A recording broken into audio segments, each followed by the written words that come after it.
अच्छा, हमारे पास जो है कार्डियोवास्कुलर ड्रग्स में से कैल्शियम चैनल ब्लॉकर्स हम लोग कर रहे हैं, जो कि हमारा सबसे पहला टॉपिक है। और कैल्शियम चैनल ब्लॉकर्स के अंदर डायफिनाइल अल्काइल अमाइंस, बेंजोथाइज़ोपिन डेरिवेटिव्स और डायमाइनोप्रोपेनॉल ईथर्स हम कर चुके हैं। अभी का जो हमारा टॉपिक है वो है 1,4-डायहाइड्रोपायरिडीन्स। 1,4-डायहाइड्रोपायरिडीन्स के अंदर फर्दर 8 ड्रग्स हमारे पास है। तो इसका SAR और इन ड्रग्स का स्ट्रक्चर जो है उसकी क्लासिफिकेशन हमारे पास होगी।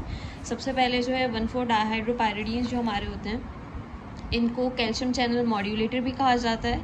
और इसके अंदर सबसे पहले जो इसका बेसिक स्ट्रक्चर है वो इस तरीके से है कि हमारे पास पायरिडीन रिंग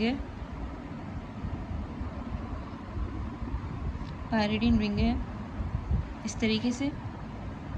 और इसकी नंबरिंग सबसे पहले करेंगे 1, 2, 3, 4, 5 और 6।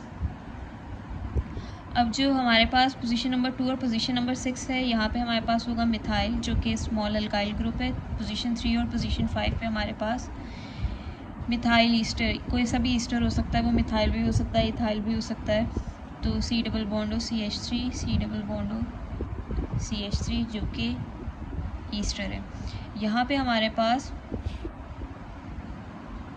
फिनाइल ग्रुप सब्सटीट्यूशन होगी। फिनाइल ग्रुप सब्सटीट्यूशन पे फर्दर सब्सटीट्यूशन होगी मेटा, ऑर्थो, और ये पोजीशन कहलाती है मेटा। तो ऑर्थो और मेटा पे सब्सटीट्यूशन हो सकती है हमारे पास। अब हमारे पास है SAR। सबसे पहले NH है, तो NH हमारे पास जो है अनसब्सटीट्यूटेड रहना चाहिए। अगर हम इसको सब्सटीट्यूट कर देंगे तो सब्सटीट्यूट करने से एक्टिविटी जो है वो डिक्रीज़ हो जाती है। दूसरी चीज़ है CH3। CH3 हमारे पास स्मॉल अल्काइल ग्रुप्स होने चाहिए। तो small alkyl groups optimum activity के लिए होते हैं। और अगर हम इसको रिप्लेस कर देंगे किसी फिनाइल ग्रुप के साथ तो एक्टिविटी डिक्रीज़ हो जाएगी।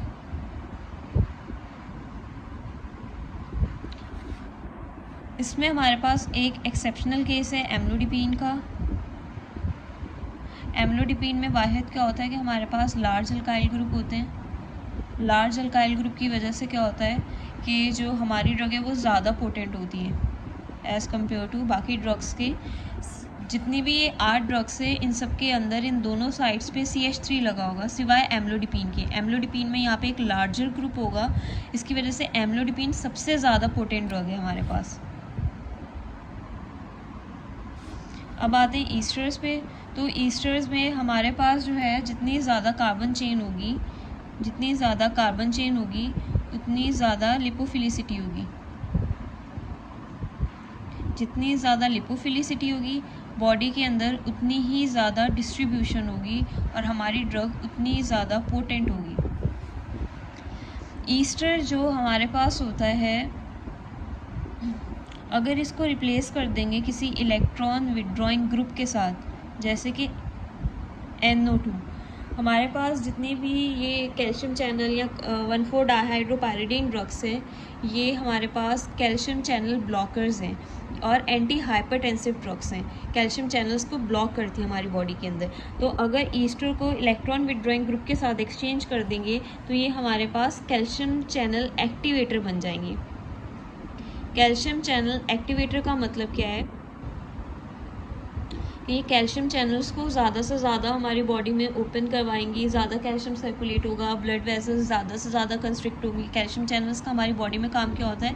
ब्लड वेसल्स को कंस्ट्रिक्ट करवाता है, जिससे ब्लड फ्लो आपका बढ़ता है और BP बढ़ जाता है और वो कंडीशन हाइपरटेंशन कहलाती है। तो जो कैल्शियम चैनल्स हैं हम इनको ब्लॉक करके अपनी जो ब्लड वेसल्स हैं उनको रिलैक्स करवाते हैं और ब्लड प्रेशर को कम करवाते हैं। तो अगर ये जो ईस्टर है, अगर इसको इलेक्ट्रॉन विड्रॉइंग ग्रुप के साथ रिप्लेस कर दिया जाएगा या यहाँ पे इलेक्ट्रॉन विड्रॉइंग ग्रुप लग जाएगा तो ये कैल्शियम चैनल एक्टिवेटर में कन्वर्ट हो जाएगा। हमारे पास 2 तरीके की एक्टिविटीज़ होती हैं, एक होती है एंटागोनिस्ट और दूसरी होती है एगोनिस्ट। एंटागोनिस्ट का मतलब है जो अपोजिट काम करे और एगोनिस्ट का मतलब है जो सेम काम करे, जो कि एक्टिविटी बॉडी में हो रही होती है। तो हमारे पास ये जो कैल्शियम चैनल ब्लॉकर्स हैं ये एंटागोनिस्ट होते हैं और जो कैल्शियम चैनल एक्टिवेटर हैं वो एगोनिस्ट होते हैं। तो जब ये ईस्टर को इलेक्ट्रॉन विड्रॉइंग ग्रुप के साथ रिप्लेस कर देंगे तो एंटागोनिस्ट एक्टिविटी डिक्रीज़ हो जाएगी और एगोनिस्ट एक्टिविटी इंक्रीज़ हो जाएगी, क्योंकि हमारी ड्रग कैल्शियम चैनल एक्टिवेटर बन चुकी होगी। अब आते हैं ये वाली जो हमारी फिनाइल रिंग है, ये फिनाइल रिंग हमारे पास क्या करती है कि हमारी improved activity of your drug, improved activity of your drug, और इसके ऊपर ये जो सब्सटीट्यूशन है ऑर्थो और मेटा सब्सटीट्यूशंस, ये हमारी ड्रग की एक्टिविटी को इन्हांस करती हैं। जो ऑर्थो पोजीशन है ये ज़्यादा पोटेंट होती है as compare to meta position पे, और यहाँ पे हमारे पास इलेक्ट्रॉन विड्रॉइंग ग्रुप्स होते हैं। तो ये हमारे पास था सारा बेसिक SAR ऑफ 1,4-डाइहाइड्रोपायरिडीन का। अब हमारे पास जो ड्रग्स हैं, ड्रग्स के बारे में सबसे पहली ड्रग जो है वो है निफिडिपिन। जैसे कि बेसिक स्ट्रक्चर हमने पढ़ा क्या था कि हमारे पास पायरिडीन रिंग होगी, पायरिडीन रिंग के अंदर यहाँ हाइड्रोजन है, यहाँ पे CH3, यहाँ पे भी CH3, यहाँ पे ईस्टर लगा होगा C डबल बॉन्ड CH3, और यहाँ पे भी हमारे पास C double bond CH3 Easter होगा। यहाँ पे एक फिनाइल रिंग है जिसकी ऑर्थो पोजीशन पे NO2। अच्छा, एक चीज़ इसमें हमारे पास ये है कि वो सारी ड्रग्स, जैसे कि ये ड्रग्स हम अभी पढ़ रहे हैं, तो वो ड्रग्स जिनके नाम शुरू नाइट्रो N से हो रहा है, नाम शुरू हो रहा है, वो सारी ड्रग्स के अंदर नाइट्रो ग्रुप होगा सब्स्टिट्यूशन में। इन सब के अंदर सिर्फ ये लरकैनिडिपिन एक ऐसी ड्रग्स है जिसमें NO2 है, बाकी जितनी ड्रग्स हैं जिनमें N नहीं है उन सब के अंदर NO2 की जगह क्लोरीन सब्स्टिट्यूशन होगी हमारे पास। अच्छा, यहाँ पे जो हमने ईस्टर का पढ़ा, अगर जैसे चेन की दोनों साइड पे सेम सब्स्टिट्यूशन है, लाइक यहाँ पे भी मिथाइल है, यहाँ पे भी मिथाइल है, इधर भी मिथाइल ईस्टर है, यहाँ पर भी मिथाइल ईस्टर है, तो ये ड्रग हमारी कहलाएगी सिमेट्रिकल ड्रग। सिमेट्रिकल का मतलब क्या है? Same side. अगर ऐसा हो कि यहाँ पे हमारे पास मिथाइल ईस्टर है और यहाँ पे हमारे पास इथाइल ईस्टर है, इथाइल ईस्टर मतलब C डबल बॉन्ड C2H5, ये हमारे पास एसिमेट्रिकल ड्रग कहलाएंगी, एसिमेट्रिकल। अच्छा, सिमेट्रिकल में हमारे पास सिर्फ एक ड्रग आएगी, वो होगी ये निफिडिपिन। निफिडिपिन के अलावा सारी ड्रग्स हमारे पास एसिमेट्रिकल होंगी, मतलब उनमें या तो यहाँ पे हमारे पास इथाइल ईस्टर होगा, या कोई बल्कि ग्रुप होगा, या आइसोप्रोपाइल चेन होगी। ये भी सब में सेम है, ये भी सेम है, ये भी सेम है, और ये भी सब में सेम है। सिर्फ एम्लोडोपिन में इस वाली जगह पे हमारे पास एक लार्जर अल्काइल ग्रुप है, बाकी सब के अंदर ये सब कुछ सेम है। फिनाइल चेन भी सेम है, बस ऑर्थो और मेटा का डिफरेंस होगा, कहीं पे नाइट्रो आएगा, कहीं पे क्लोरीन आएगा, कहीं पे दोनों जगह पे सब्स्टिट्यूशन होगी। अच्छा, जो एसिमेट्रिकल सिमेट्रिकल हो गई, जो एसिमेट्रिकल ड्रग्स होती हैं, चलो ये जब आएगी तो उसी के एग्जाम्पल के साथ समझो। सबसे पहले निफिडिपिन, निफिडिपिन में ये बन गया, हमने क्या पढ़ा, जो मिथाइल ग्रुप होता है इंप्रूव करेगा एक्टिविटी को, जो NH होगा ये हमारी ड्रग की पोटेंसी को इंक्रीज़ करेगा, ये भी हमारी ड्रग की लिपोफिलिसिटी इंक्रीज़ करेगा, जिसकी वजह से ब्लड ब्रेन बैरियर को क्रॉस कर पाएगी, डिस्ट्रीब्यूशन बढ़ जाएगा, ड्रग पोटेंट हो जाएगी। उसके बाद ये इंप्रूव करेगा एक्टिविटी को, ये हमारी एक्टिविटी को ये भी इंप्रूव करेगा, नाइट्रो ऑर्थो पोजीशन पे है, तो ये सबसे ज़्यादा पोटेंट ड्रग है as compare to other drugs. अब हमारे पास दूसरी ड्रग है निफिडिपिन के बाद, वो है एम्लोडिपिन। सीक्वेंस वाइज सारी ड्रग्स हैं। एम्लोडिपिन में हमारे पास क्या होता है, सेम यही स्ट्रक्चर बनेगा, ऊपर एक और फिनाइल रिंग सब्स्टिट्यूशन, यहाँ पे हाइड्रोजन, यहाँ पे CH3, यहाँ पे C डबल बॉन्ड CH3, यहाँ पे एक सब्स्टिट्यूशन। जैसे कि एम्लोडिपिन A से स्टार्ट हो रहा है, N से नहीं, तो यहाँ पे क्लोरीन लग जाएगा। हमने एक्सेप्शनल केस पढ़ा कि सिर्फ एम्लोडिपिन में इस वाले मिथाइल की जगह एक लार्जर अल्काइल ग्रुप होगा। लार्जर अल्काइल ग्रुप यहाँ पे क्या होगा, वो होगा CH2O C2H2 NH2। इस ग्रुप का नाम होता है, इसको कहा जाता है 2-अमाइनो इथॉक्सीमिथाइल ग्रुप। इसका नाम है 2-अमाइनो इथॉक्सीमिथाइल ग्रुप। और उसके अलावा एक तो ये चेंजेस हो गई, दूसरी चेंजेस यहाँ पे होंगी। वो क्या होंगी कि यहाँ पे हमारे पास है मिथाइल ईस्टर, तो यहाँ पे लग जाएगा इथाइल ईस्टर C2H5। यहाँ पे है NO2 और यहाँ पे आ जाएगा क्लोरीन, बाकी हमारे पास है सेम। अब हमारे पास जो नेक्स्ट ड्रग है तीसरी ड्रग, फेलोडिपिन नाम है, उसके बाद है फेलोडिपिन। फेलोडिपिन में भी यही होगा, स्ट्रक्चर सेम रहेगा, N के साथ लग गया H, CH3 CH3 C double bond CH3 C double bond C2H5। यहाँ पर जैसे मैंने बताया था कि सिर्फ निफिडिपीन सिमेट्रिकल ड्रग है कि उसमें दोनों साइड पे सेम होगा, बाकी सारी एसिमेट्रिकल हैं। एसिमेट्रिकल कैसे हुई? यहाँ पे मिथाइल ईस्टर आया, यहाँ पे इथाइल ईस्टर आया, सेम एज इट इज़ यहाँ पे मिथाइल ईस्टर आया, यहाँ पे इथाइल ईस्टर आया। अब यहाँ पे हमारे पास बेंजीन रिंग की सब्स्टिट्यूशन हुई। अच्छा, फेलोडिपीन में हमारे पास ऑर्थो और मेटा दोनों सब्स्टिट्यूशन होती है, जिसकी वजह से इस ड्रग, ये जो ड्रग है हमारी, ये ड्रग ज़्यादा पोटेंट होती है एज़ कम्पेयर टू बाकी सबके, क्योंकि इसमें ज़्यादा से ज़्यादा हमारे पास पोटेंसी के लिए 2 क्लोरीन मौजूद है, इलेक्ट्रॉन विड्रॉइंग ग्रुप 2 मौजूद हैं। ये फेलोडिपीन का स्ट्रक्चर हो गया। अच्छा, निफिडिपीन से रेलेवेंट ही ये 2 स्ट्रक्चर्स हैं। उसके बाद चौथा हमारे पास है नाइजोल्डिपीन। नाइजोल्डिपीन का स्ट्रक्चर कैसा होगा? Same, nitrogen hydrogen CH3 methyl Easter. फिर यहाँ पे दोबारा बेंजीन रिंग की सब्स्टिट्यूशन होगी, यहाँ पे वही ईस्टर सेम, यहाँ पे CH3, यहाँ पे भी CH3। और जैसे कि ये N से स्टार्ट हो रहा है तो इसमें यहाँ पे दोबारा हमारे पास NO2 लग जाएगा। और उसके अलावा यहाँ पे चेंजेस आएंगी। कैसे? C double bond O। नाइजोल्डिपीन का स्ट्रक्चर है, 1-2 कार्बन लगेंगे, लास्ट वाला हाइड्रोजन, और यहाँ पे आइसोप्रोपाइल ईस्टर, ये बन गया आइसोप्रोपाइल ईस्टर। जैसे कि ये हमारे पास ब्रांचिंग है, ब्रांचिंग होने की वजह से क्या होता है कि एक्टिविटी डिक्रीज़ हो जाती है। पीछे हमने पढ़ा था जितनी ज़्यादा ये कार्बन चेन होगी उतनी ज़्यादा हमारी ड्रग की लिपोफिलिसिटी इंक्रीज़ होगी, उतनी ज़्यादा डिस्ट्रीब्यूशन होगी, उतनी ज़्यादा एक्टिविटी होगी और उतनी ज़्यादा ड्रग पोटेंट होगी। बट वो जो लॉन्ग चेन होती है वो लॉन्ग चेन होनी चाहिए, ना कि आइसोप्रोपाइल चेन होनी चाहिए। आइसोप्रोपाइल चेन क्या करेगी? एक्टिविटी को डिक्रीज़ करेगी, क्योंकि ये जो आइसोप्रोपाइल चेन है ये यहाँ पे एक बल्कनेस प्रोवाइड कर रही है, स्टेरिक हिंड्रेंस इसके साथ आएगा, जिसकी वजह से ड्रग की एक्टिविटी आपकी कम हो जाएगी। इसके साथ भी और इसके साथ भी स्टेरिक हिंड्रेंस इफेक्ट आएगा। उसके बाद हमारे पास जो 5वीं ड्रग है नाइजोल्डिपीन के बाद, वो है इस्ट्राडिपीन। इस्ट्राडिपीन में भी सेम यही स्ट्रक्चर रहेगा, यहाँ पे CH3, यहाँ पे भी CH3, यहाँ पे वही ईस्टर का ग्रुप, यहाँ पे बेंजीन रिंग। इस्ट्राडिपीन I से स्टार्ट हो रहा है। अच्छा, इस इस्ट्राडिपीन में हमारे पास बिल्कुल ही अलग तरीके की सब्स्टिट्यूशन होगी, इनमें से किसी ड्रग की तरह नहीं होगी। यहाँ पे हमारे पास पायरोल टाइप की रिंग लग जाएगी इस्ट्राडिपीन में। उसके अलावा यहाँ पे क्या चेंजेस आएंगे इस्ट्राडिपीन में? सेम यही स्ट्रक्चर ये भी है, बस एक CH2 इसमें से कम कर देंगे तो इस्ट्राडिपीन का स्ट्रक्चर बन जाएगा, बॉन्ड CH, और ये आइसो का स्ट्रक्चर था, यहाँ पे CH3, यहाँ पे CH3, तो ये हमारा बन गया इस्ट्राडिपीन का स्ट्रक्चर। नेक्स्ट ड्रग जो हमारे पास है 6th ड्रग, वो है लरकेनिडिपीन। लरकेनिडिपीन के अंदर क्या होगा? वही same, phenyl ring substitution, then pyridine ring containing nitrogen, methyl, again methyl ester, methyl ester, ये जो यहाँ पे था वही यहाँ पे भी लगेगा मिथाइल ईस्टर। यहाँ पे चेंजेस आएंगी। और जैसे कि हमने पढ़ा एक्सेप्शनल केस क्या होगा, सिर्फ लरकेनिडिपीन वाहिद ऐसी ड्रग है जिसमें हमारे पास NO2 लगेगा। तो ये, अच्छा, ऐसा कोई कॉन्सेप्ट नहीं है कि ये रिंग आपके बाकी के स्ट्रक्चर्स, क्योंकि ये अलग ड्रग है, ये अलग ड्रग है, ये अलग ड्रग है।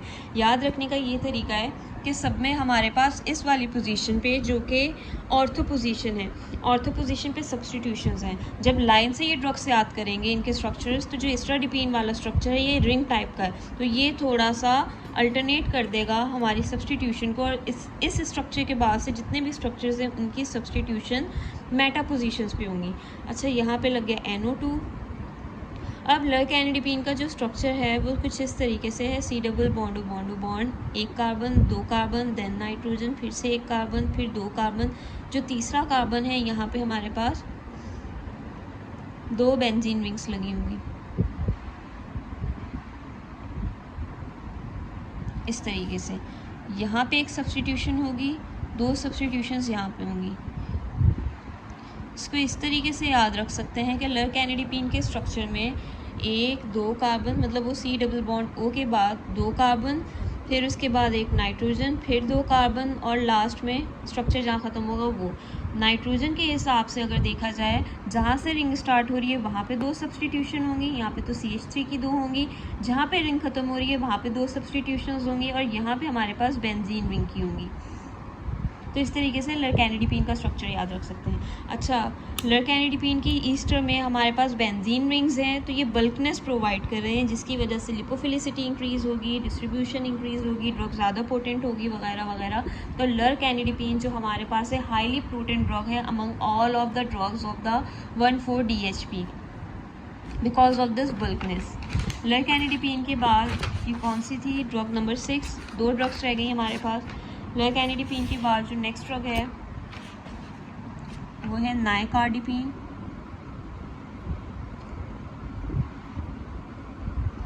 नाइकार्डिपीन में फिर से वही चीज़,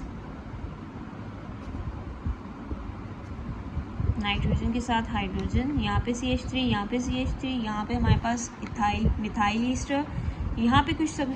अच्छा, नाइकार्डिपीन में N है और हमने पढ़ा कि जो हमारे ड्रग्स इस्ट्राडिपीन के बाद हैं उनमें सब में सब्सटीट्यूशन इस वाली पोजीशन पे होगी जिसको हम मेटा पोजीशन कहते हैं। तो मेटा N है तो यहाँ पे हमारे पास NO2 आ जाएगा। बाकी सब सेम है, यहाँ पे थोड़ी सी चेंजेस हैं। C डबल बॉन्ड और बॉन्ड O के बाद क्या होंगी, 1 कार्बन, 2 कार्बन, फिर नाइट्रोजन, फिर 1 कार्बन और इसके बाद यहाँ पे एक बेंजीन रिंग लगी होगी। यह है नाइकार्डिपीन। इसमें भी बल्कनेस है तो इसकी भी लिपोफिलिसिटी ज़्यादा है बट लाइकार्डिपीन से कम है। इसमें लर्कार्डिपीन से इसमें कम है क्योंकि इसमें 2 बेंजीन रिंग्स थी, इसमें 1 बेंजीन रिंग है। उसके अलावा बाकी पूरा स्ट्रक्चर हमारा सेम है। जहाँ पे भी नाइट्रोजन आएगा उसमें एक CH3 की सब्सटीट्यूशन होगी क्योंकि जो वैलेंस शेल होते हैं उसमें 3 इलेक्ट्रॉन चाहिए होते हैं। 3 इसमें 3 हमारे पास लोन पेयर्स, उसके लिए 1, 2 और 3, ये हो गया कंप्लीट। नाइकार्डिपीन के बाद जो लास्ट ड्रग है वो है हमारे पास निमोडिपीन। निमोडिपीन में भी जो हमारे पास स्ट्रक्चर है, निमोडिपीन में भी जो स्ट्रक्चर है वो इस तरीके से, नाइट्रोजन, हाइड्रोजन, CH3, यहाँ पे मिथाइल ईस्टर, नाम में N है, इसका मतलब है यहाँ पे NO2 लग जाएगा। मेटा पोजीशन पे यहाँ पे एक चेंजेस होंगी और यहाँ पे एक चेंजेस होंगी। अच्छा, यहाँ पे सबसे पहले C डबल बॉन्ड और बॉन्ड, 1 कार्बन, 2 कार्बन, उसके बाद फिर से एक ईथर वाला ही आएगा और उसके बाद फिर एक बॉन्ड CH3, यहाँ पे हाइड्रोजन से वैलेंसीज पूरी कर लेना।